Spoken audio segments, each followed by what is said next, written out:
Nietzsche, the tightrope walker, and the revival of philosophy as a way of life. Introduction. Friedrich Nietzsche saw modern philosophy as having lost its roots in the art of living. He famously deploys the metaphor of the tightrope walker in Thus Spoke Zarathustra to illustrate his vision of humanity suspended between animality and a higher mode of being, the Übermensch. This vivid image is more than poetic flourish. It signals Nietzsche's attempt to revive the ancient ideal of philosophy as practical wisdom for living, in contrast to the abstract rationalism that had come to dominate academic philosophy since Socrates and Plato. Contemporary scholars have noted that Nietzsche was inspired by ancient thinkers who treated philosophy as a total way of life, and that he crafted Zarathustra as a narrative exemplification of this ideal. In what follows, we will analyze how Nietzsche critiques the Socratic Platonic tradition of dialectic, idealism, and reason at any price, and instead returns to a pre-Socratic inspired understanding of wisdom, one grounded in lived experience, continual becoming, and self-transformation. We will compare Nietzsche's views with pre-Socratic sages like Heraclitus and Parmenides, highlight key passages from Nietzsche's works, and incorporate interpretations from contemporary scholarship to show how Nietzsche integrates ancient insights with modern existential and psychological concerns. Nietzsche's critique of Socratic Platonic intellectualism. Nietzsche regarded the turn inaugurated by Socrates and Plato as a move away from life-oriented wisdom toward a narrow worship of reason and eternal truths. In the Socratic Platonic tradition, philosophy came to focus on dialectical argumentation, the pursuit of unchanging ideals such as Plato's forms, and a faith in universal rationality. Nietzsche diagnoses this development as a kind of degeneration, a life-denying intellectualism that elevates abstract truth over the instincts and flux of real life. In Twilight of the Idols, he bluntly states, "Socrates was a misunderstanding. The whole of the morality of amelioration was a misunderstanding. The most blinding light of day, reason at any price. Life made clear, cold, cautious, conscious, without instincts, opposed to the instincts, was in itself only a disease."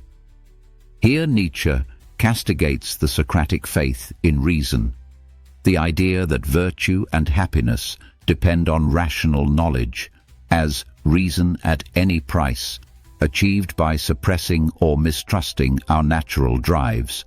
Such an attitude, he argues, treats life's wild energies as a problem to be solved or tamed, rather than as the source of wisdom. One key aspect of Nietzsche's critique is how post-Socratic philosophers mummified reality into concepts of static being. He observes that for thousands of years, philosophers exhibited their hatred of the idea of becoming and sought timeless, unmoving truth. In Nietzsche's view, this reflects a profound anti-life impulse. They imagine that they do honor to a thing by divorcing it from history sub specie aeterni when they make a mummy of it. All the ideas that philosophers have treated have been mummified concepts. Nothing real has ever come out of their hands alive. He notes that thinkers from Plato to the medieval scholastics preferred to see the changing sensory world as mere appearance, and posited a changeless true world behind it. An error he calls Egyptianism, since it preserves ideas like embalmed corpses rather than allowing them to live and evolve. This inversion, placing abstract being above lived becoming, is epitomized by Plato's realm of eternal forms and by metaphysicians who insist that truth must be timeless and absolute. Nietzsche lampoons this tendency. Death, change, age, as well as procreation and growth are, in their opinion, objections. That which is cannot evolve, That which evolves is not. Now all of them believe in being. By treating change and life as errors and clinging to the notion of a perfect static reality, post-Socratic philosophy in Nietzsche's eyes became excessively intellectual and detached from life. Nietzsche further contends that this rationalistic tradition was not life-affirming, but life-denying. He points out that Socratic dialectic arose in a specific cultural context. Socrates, finding himself at odds with the values of Athens, turned to relentless questioning and logical argument as a weapon. But the elevation of dialectics to the highest status had long-term consequences. It engendered a mindset in which reason tyrannizes over other faculties. As Nietzsche quips, reason itself is made into a tyrant in philosophy, demanding that instinct, emotion, and art justify themselves before the bar of logic. In Nietzsche's analysis, rationalism became a kind of tyranny over life, attempting to make everything clear, cold, cautious, conscious. This is precisely what he finds diseased in the legacy of Socrates and Plato, an intellectualism that blinds us to the richness of lived reality. He even provocatively associates Socrates with decadence. Socrates' insistence on rational virtue was, Nietzsche suggests, a symptom of personal and cultural decline, a reaction to instinctual vitality rather than an expression of it. In short, Nietzsche accuses the Socratic Platonic tradition of betraying the earthy, experiential and tragic wisdom of earlier Greeks in favor of an arid ideal of disembodied truth. It is important to note that Nietzsche's critique extends to the very structure of academic philosophy in the West. Over centuries, philosophy became increasingly professionalized and technical, an affair of arguments, logical systems, and scholastic disputes removed from everyday life. Nietzsche regarded such systematizers with deep suspicion. "I distrust all systematizers and avoid them. The will to a system is a lack of integrity," he writes. For Nietzsche, the academic philosopher's obsession with constructing airtight systems is symptomatic of fear of the uncertainty and chaos of life. In contrast, he admires thinkers who, like artists or adventurers, embrace risk and uncertainty. Tellingly, in one aphorism, he counsels, "One should adopt only those situations in which one is in no need of sham virtues, but rather like the tightrope dancer on his rope, in which one must either fall or stand." This striking simile shows Nietzsche's preference for an all-or-nothing, lived commitment to one's values, risking a metaphorical fall over the pretense of virtue in safe, abstract circumstances. The image of the tightrope dancer here prefigures Zarathustra's tightrope walker and reinforces Nietzsche's point. Genuine philosophy is perilous and personal, not a mere academic exercise. The universal rationality prized by the tradition from Plato to Kant had, in Nietzsche's view, drained philosophy of its existential urgency.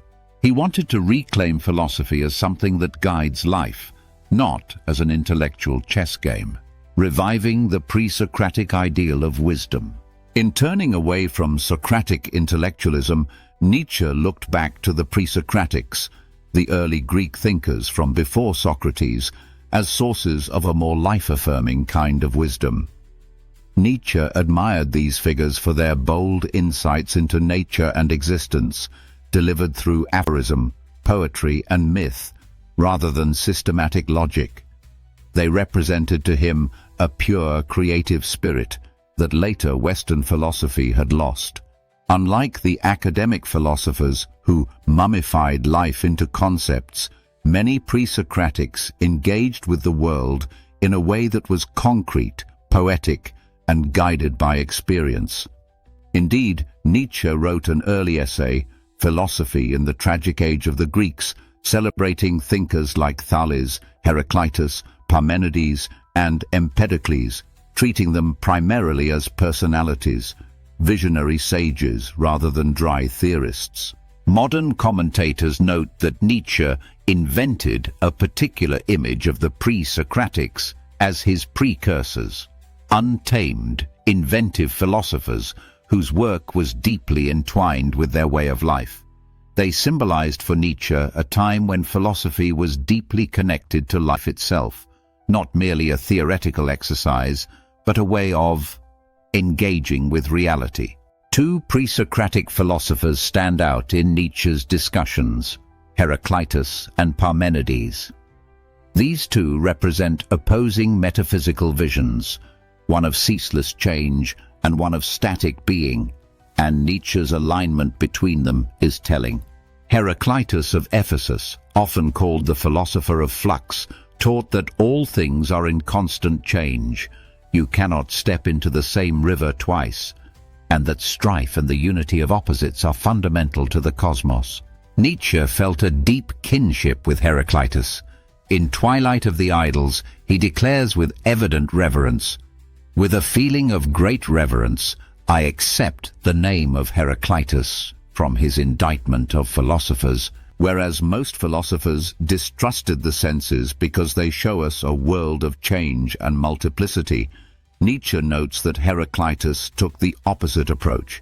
He distrusted the senses only when they seemed to show permanence. Heraclitus, alone among philosophers, embraced becoming and suspected that apparent stability is an illusion. As Nietzsche recounts, if the rest of the philosophic gang rejected the evidence of the senses because it revealed change, Heraclitus rejected that evidence because it revealed things as if they possessed permanence and unity. Heraclitus did an injustice to the senses too. But in declaring that being was an empty illusion, Heraclitus will remain eternally right.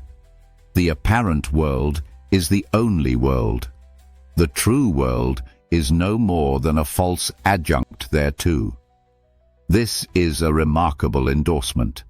Nietzsche affirms Heraclitus's view that the only reality is the reality of change, and that any static being, apart from this process, is a mere fiction. In other words, Nietzsche sides with the pre-Socratic philosophy of flux and becoming as against the Platonic belief in eternal being.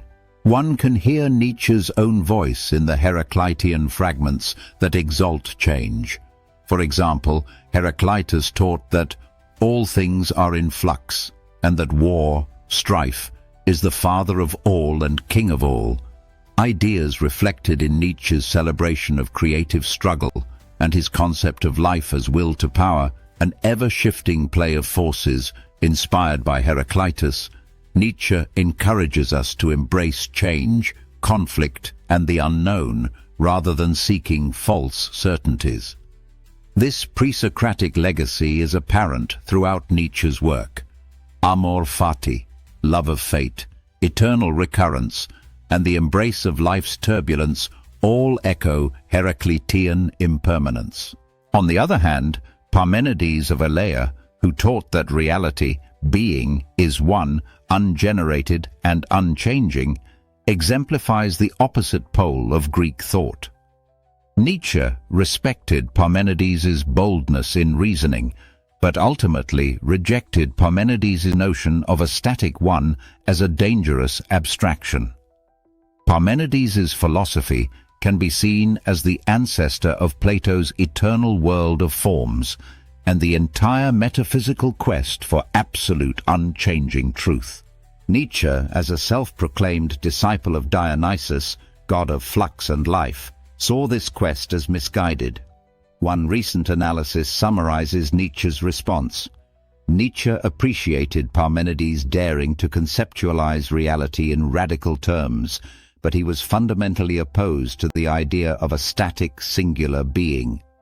He viewed Parmenides' metaphysical absolute as a fiction that limited the freedom of human thought, an attempt to impose comforting stability on a fundamentally dynamic existence. In Nietzsche's eyes, Parmenides' legacy paved the way for later philosophers' obsession with certainty and permanence, an obsession that, undermines the true nature of existence, which is fundamentally dynamic and uncertain.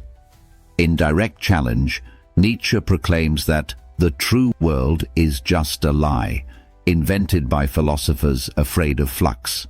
Thus, if Heraclitus is Nietzsche's ally, Parmenides, and by extension Plato, is his foil. Nietzsche's entire meta-philosophy is a call to overturn the Parmenidean Platonic paradigm.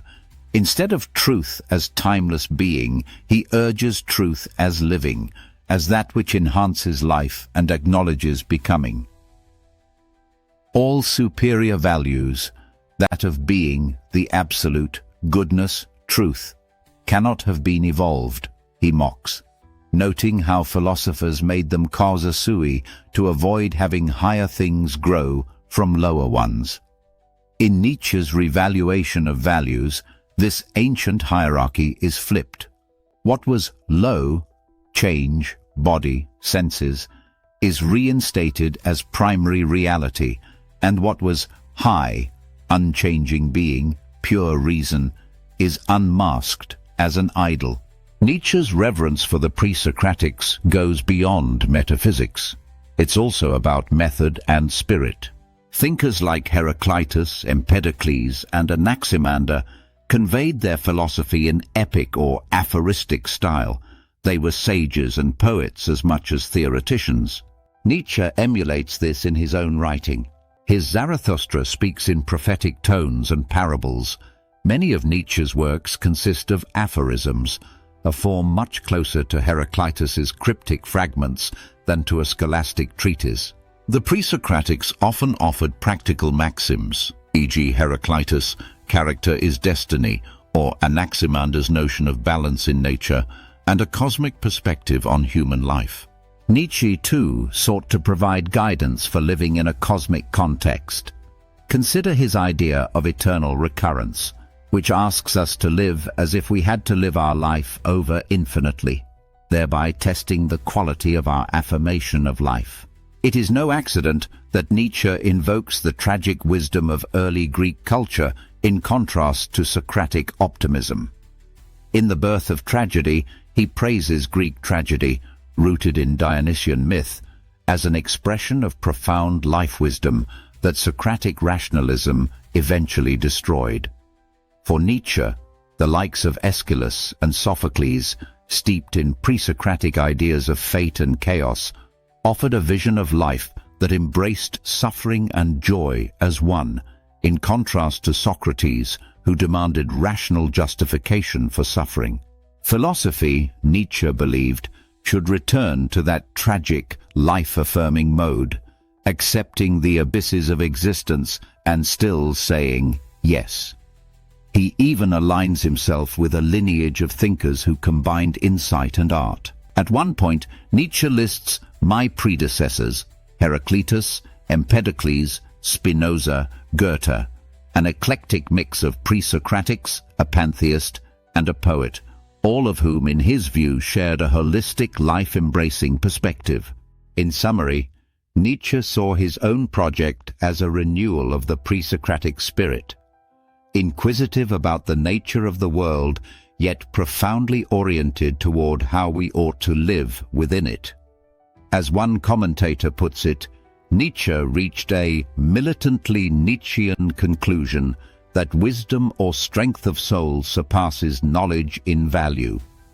This sentiment could well describe the pre-Socratic sophoi, wise ones, and Nietzsche as their modern heir, who valued wisdom, Sophia, as practical insight for living over mere theoretical knowing. The tightrope walker, man between beast and overman. Nietzsche's metaphor of the tightrope walker in Thus Spoke Zarathustra is a compelling dramatization of his philosophical vision. It appears in Zarathustra's prologue, where Zarathustra comes down from the mountain to teach the people about the Übermensch, overman or overhuman. He finds a crowd gathered to watch a tightrope walker. Seizing the moment, Zarathustra declares, "Man is a rope stretched between the animal and the overman, a rope over an abyss. a dangerous crossing, a dangerous wayfaring. What is great in man is that he is a bridge and not a goal. What is lovable in man is that he is an overgoing and a downgoing. This image encapsulates several key ideas. Humanity is not a static state, but a tense, perilous crossing. We are something transitional, not an endpoint. The tightrope symbolizes the path of life itself, fraught with risk, over an abyss, and requiring balance and courage. Overgoing and downgoing, Übergang und Untergang in German, imply that to surpass oneself, overgoing, one must be willing to fall or be submerged, downgoing. Progress and sacrifice are inseparable. Zarathustra pointedly loves those who know not how to live, except as ones who perish, untergehen, for they are the ones who will cross over, übergehen. In other words, those who risk themselves and even embrace failure for the sake of growth are the hope of the future. This teaching is practical and ethical. It exhorts the listener to live dangerously, to treat life as a great experiment of self-overcoming. The tightrope walker himself, in Nietzsche's parable, becomes an embodiment of the human condition. As the story continues, the performer indeed falls from the rope, knocked off by a capering clown who personifies the mocking spirit of the last man, complacent and derisive. The tightrope walker lies dying, and Zarathustra comforts him. Far from mocking the fallen man, Zarathustra honors his effort. "You have made danger your vocation," he tells the dying acrobat. "There is nothing contemptible in that. Now you perish by your vocation. For that, I will bury you with my own hands." Paraphrase. The tightrope walker's corpse becomes Zarathustra's companion for a time, a poignant image of how even failure on the path to the overman is imbued with dignity and meaning in Nietzsche's eyes. The lesson is clear. Life is a high-wire act, and even in falling one may play a role in humanity's self-surpassing. As an allegory, the tightrope scene revives the ancient mode of teaching through myth and metaphor.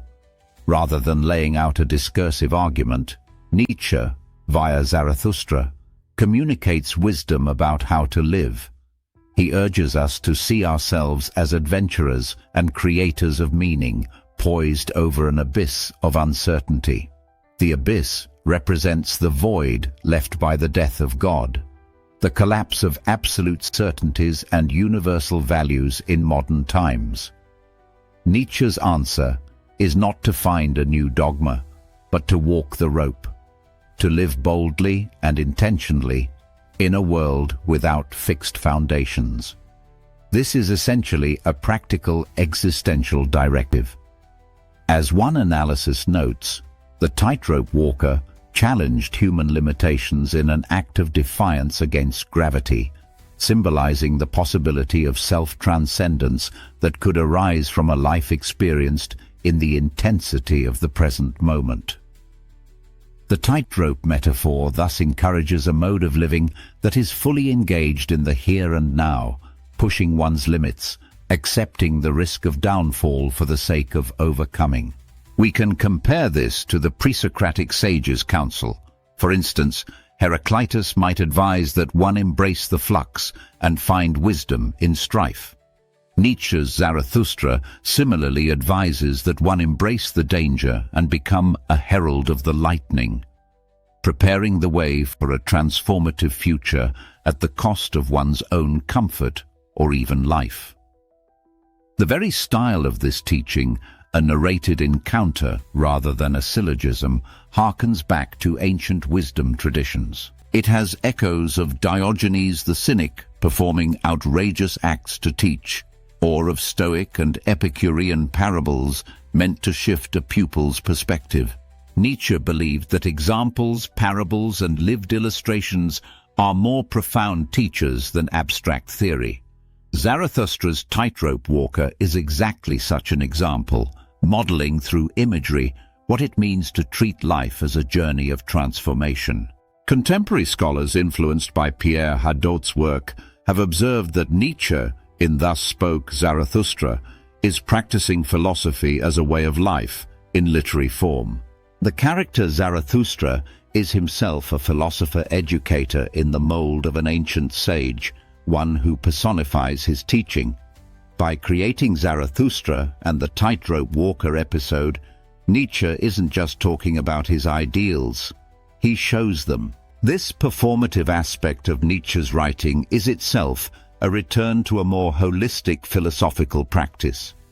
It blurs the line between philosophy and literature, just as some Presocratics wrote in verse or allegory.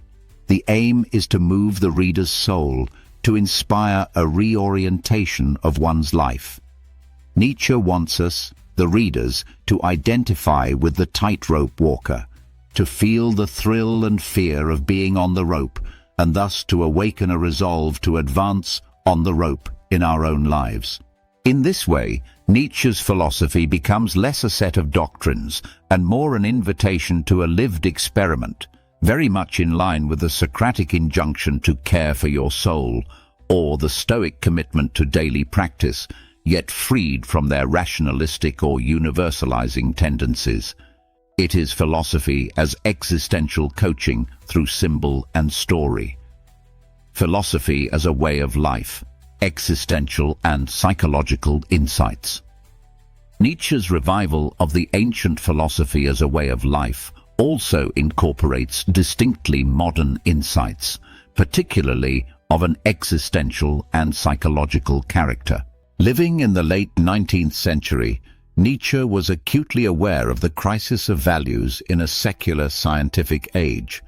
His proclamation that God is dead was not a celebration, but a diagnosis of cultural nihilism.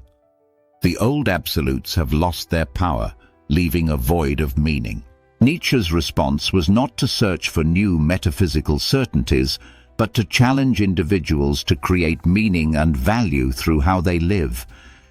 In this sense, Nietzsche is often seen as a forerunner of existentialism.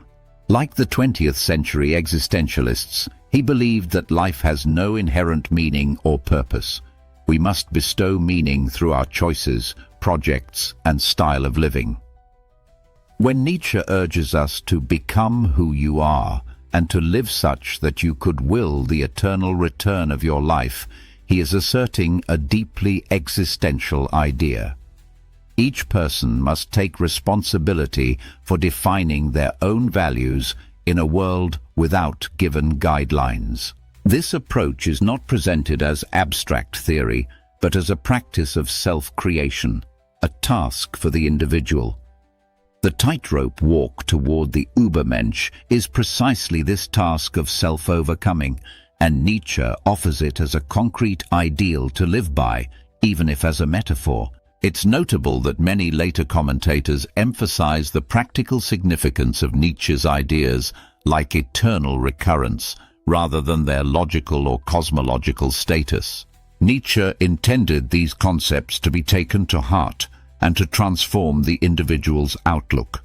Thus, his philosophy integrates an existential focus on individual meaning with the ancient idea of philosophy as an active, lived orientation. Nietzsche also brought a psychological depth to the idea of philosophy as a way of life.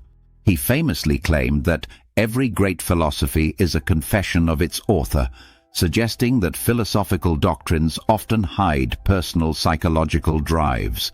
His own writings engage in a kind of philosophical psychology or genealogy, unmasking the hidden motives behind morality, religion, and philosophy itself. This hermeneutics of suspicion, as Paul Ricoeur called it, aligns Nietzsche with modern figures like Freud and Marx. By diagnosing phenomena such as ressentiment, deep-seated resentment that gives rise to slave morality, and the ascetic ideal, the drive for self-denial and otherworldly reward, Nietzsche uncovers the ways in which intellectual systems can themselves be expressions of psychological needs or pathologies. This insight enriches the ancient model of philosophy. To live wisely, one must also understand one's own psyche, one's drives, fears and desires, and not be their dupe. Nietzsche, in effect, practices a kind of philosophical therapy. For example, he sees the Socratic rationalist as driven by a fear of uncertainty and a defensive attitude toward life's chaos. Conversely, the ideal free spirit or Übermensch would embody a psychological health, a unity of intellect and instinct, a courage in the face of the abyss, a love of fate. In Twilight of the Idols, Nietzsche asserts that, to be obliged to fight the instincts, this is the formula of degeneration. As long as life is ascending, happiness equals instinct. Here is practical wisdom in psychological garb. The healthy life is one where reason and instinct are aligned, where one's natural energies are affirmed rather than suppressed. This echoes ancient wisdom, e.g., Aristotle's notion of flourishing as living in accordance with one's nature, but goes further by diagnosing the psychological sickness of an overly rational age. Nietzsche offers, in place of moral commandments, a vision of inner integration and self-affirmation. His ideal of the great health is a state where one's soul is robust enough to say yes to every aspect of existence, even suffering and strife. In stressing the psychological, Nietzsche was modernizing the practice of philosophy as self-transformation. He recognized that the barriers to living authentically are not just intellectual mistakes, but deeply ingrained emotional patterns and unconscious assumptions. Thus, his writings aim to shock, provoke, and liberate the reader at a visceral level. The genealogical method in works like On the Genealogy of Morality peels away our self-serving rationalizations and compels an honest confrontation with our feelings of resentment, guilt, or herd instinct. This confrontation is meant to clear the ground for new growth, for the individual to overcome these inherited patterns and create themselves anew. In a sense, Nietzsche is devising spiritual exercises, to use Hadot's term, for the modern soul. Exercises in radical honesty, in embracing hardship, in redefining one's values. For instance, the thought of eternal recurrence, asking yourself if you would consent to living this same life on repeat for eternity, is a mental exercise Nietzsche introduces to measure our life affirmation. It's not a scientific hypothesis, but a tool. If the very idea horrifies us, that reveals where we are denying life or not living true to ourselves. If we could joyfully accept it, that signals a life lived yes-sayingly. This is philosophy deployed as existential tool, much like a Stoic might deploy the exercise of imagining one's own death to appreciate the present. Nietzsche's tools, however, are distinctly fit for an age of disenchantment. They rely not on any external cosmic order, but on inner strength and creativity. Furthermore, Nietzsche's concept of the self is fluid and dynamic, aligning with his emphasis on becoming. He rejects the idea of a fixed, essential identity. Instead, he sees the self as a collection of drives in constant flux, which a strong individual can mold into a harmonious style. This view prefigures modern psychological notions of the divided self and the importance of integration. Nietzsche's oft-quoted injunction, "Become who you are," captures this. One must actively shape oneself, find unity through multiplicity. It's a call to self-authorship, resonant with existentialist themes of authenticity. Scholars have noted that Nietzsche introduced something very much like the concept of the unconscious into philosophy. He acknowledged that much of our mental life operates below the level of conscious reasoning. By doing so, he implicitly advised a mode of philosophizing that accounts for dream, art, and intuition, all avenues to the unconscious. Again, bringing philosophy closer to the whole of life. To sum up, Nietzsche integrates ancient wisdom with modern insight by making philosophy a transformative practice aimed at the whole person.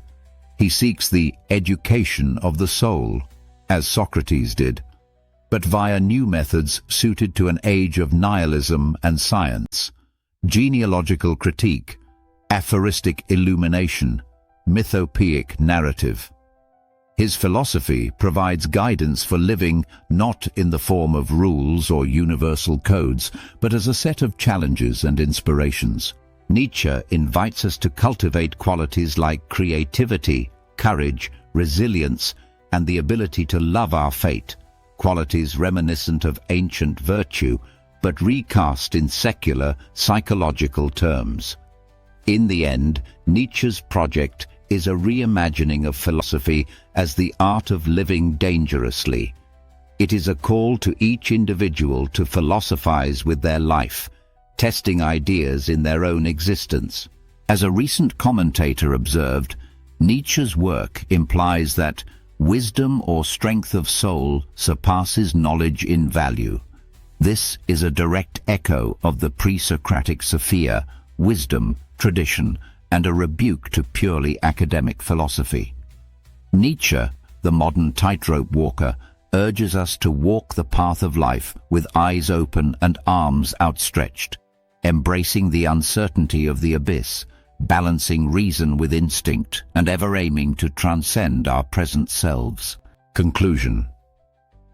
Nietzsche's philosophy thus can be seen as a grand attempt to bridge two worlds: the archaic world of sage philosophers offering guidance on how to live, and the modern world of existential doubt and psychological complexity. By reviving the pre-Socratic ethos within the context of modernity, Nietzsche re-centered philosophy on the lived experience of the individual. He criticized the post-Socratic tradition for its over-reliance on abstract reason and timeless ideals, which, in his view, had estranged philosophy from life. In its place, he offered a vision of philosophy that is personal, experiential, and oriented towards self-overcoming. The tightrope walker of Zarathustra is the perfect symbol of this vision, a human being who risks himself in the creative venture of becoming something greater. Nietzsche urges us to do likewise, to treat our lives as works of art in progress, and to seek wisdom not in detachment from the world, but in deeper engagement with it. In doing so, he channels Heraclitus's love of flux and the tragic poet's love of life's fullness, supplemented by a modern understanding of human psychology and the crises of values. Scholars have noted that Nietzsche sought to revive the Greek approach to philosophizing as a way of life. And indeed his work has inspired later thinkers, existentialists, pragmatists, and others, to likewise demand that philosophy speak to the human condition more directly. Ultimately, Nietzsche reimagines the philosopher not as a scholastic pedant chasing universal formulas, but as a tightrope walker of the spirit, one who treads the narrow path between animal and Übermensch, between despair and hope, between chaos and creation. In his marriage of ancient wisdom and modern insight, Nietzsche invites each of us to step onto that rope, embrace the uncertainty of the abyss, and find our balance in a life-affirming philosophy of our own.